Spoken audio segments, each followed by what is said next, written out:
Vous avez contribué à populariser le concept de média mensonge. Vous pouvez m'expliquer ce que c'est? Un média mensonge, c'est une manière de manipuler l'opinion. Moi, j'ai travaillé ça dans ce que j'appelle la propagande de guerre, qui est un concept qui vient de l'historienne Anne Morelli, qui a étudié l'histoire notamment de 14-18. Et la propagande de guerre, ça consiste à manipuler une opinion.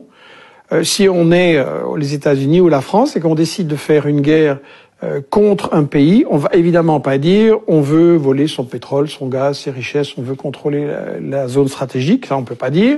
Et donc on va dire que on vient pour la démocratie, pour protéger les minorités, pour émanciper les femmes, contre le terrorisme. Ça, c'est le prétexte parfait, parce que s'il n'y a pas des terroristes quelque part, on en amène quelques-uns et le prétexte est tout trouvé.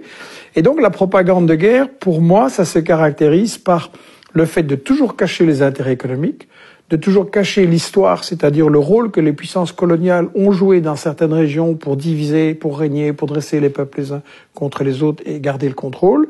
Ça se caractérise par démoniser l'adversaire, c'est-à-dire présenter des images de préférence qui le montrent comme un monstre, comme un grand danger, etc. Inverser l'agresseur et l'agressé. Meilleur exemple, Israël et la Palestine. On n'arrête pas de nous dire que les Palestiniens attaquent Israël. C'est quand même curieux. Israël les a chassés de leur pays, donc c'est lui l'agresseur.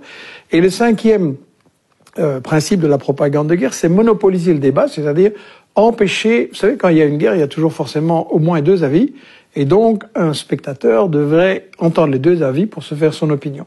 Et nous, à la télé, on a un seul avis. Il n'y a pas de débat contradictoire. Il faut toujours être pour la guerre. C'est patriotique, c'est humanitaire.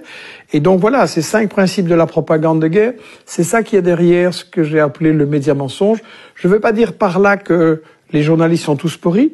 Je veux dire que le système des médias auxquels nous sommes soumis en France, en Belgique, aux États-Unis, c'est un système qui, comme le disait Herman et Chomsky dans ce livre « Fabriquer un consentement » que nous avons réédité là et qui, à mon avis, le livre qui explique le mieux les problèmes des médias en Occident, il disait, voilà, les médias ne sont pas là pour informer le public, mais pour lui faire accepter les décisions, les choix, les stratégies des gouvernements. D'accord. Est-ce que vous pouvez me donner d'ailleurs un exemple? Est-ce que la Libye... La Libye est tout à fait un exemple. J'en ai dans mes livres donné des exemples tout plein. Et il y a une chose qu'il faut remarquer, c'est que aucun des journalistes de ces journaux télévisés, de ces grandes émissions d'information, aucun de ces médias n'a accepté un débat contradictoire sur les exemples que je donnais de médias mensonges.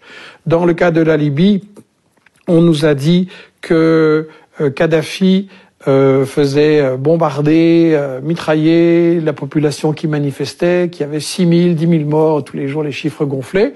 Et en réalité, c'était une invention complète. Et l'ancien ambassadeur de France, des représentants d'Amnesty, pas du tout favorables à Kadhafi, ont dit que non, ça ne s'était absolument pas passé, c'était un total fake news. Et donc maintenant, tous les professionnels le savent que ça ne s'est pas passé et personne ne le dit au public. Personne ne dit « on vous a manipulé, on vous a embarqué pour approuver la guerre de Sarko » alors que il y avait un problème, il y avait des affrontements limités, des morts des deux côtés et tout ça pouvait et devait se résoudre par la négociation. Et ça a été refusé parce que le but n'était pas d'aider les populations. Le but de Sarko, Juppé, Hillary Clinton, etc. était de faire main basse sur l'argent, sur le pétrole de Kadhafi, sur ses réserves en argent, un pays qui n'était pas endetté, c'est extrêmement rare, qu'on ne pouvait pas faire chanter, et un pays qui servait de banquier alternatif, de FMI alternatif pour les pays africains qui voulaient échapper au chantage justement du FMI, de la Banque mondiale, des multinationales, et qui leur faisait un développement. Donc on a vraiment tué un peu un sponsor de l'Afrique en l'assassinant, ce qui était le plan depuis le début. Donc la campagne de Libye, c'est vraiment un festival de fake news.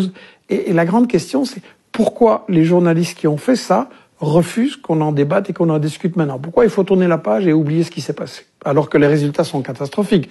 On nous avait dit on va apporter la démocratie. C'est quand même rigolo. En Libye, maintenant, vous avez 2 ou 3 ou 4 gouvernements. Vous avez la chasse aux Noirs, la chasse aux immigrés, la chasse aux femmes, vous avez de l'esclavage, c'est un foyer de terrorisme. Donc c'est catastrophique l'intervention de l'Occident.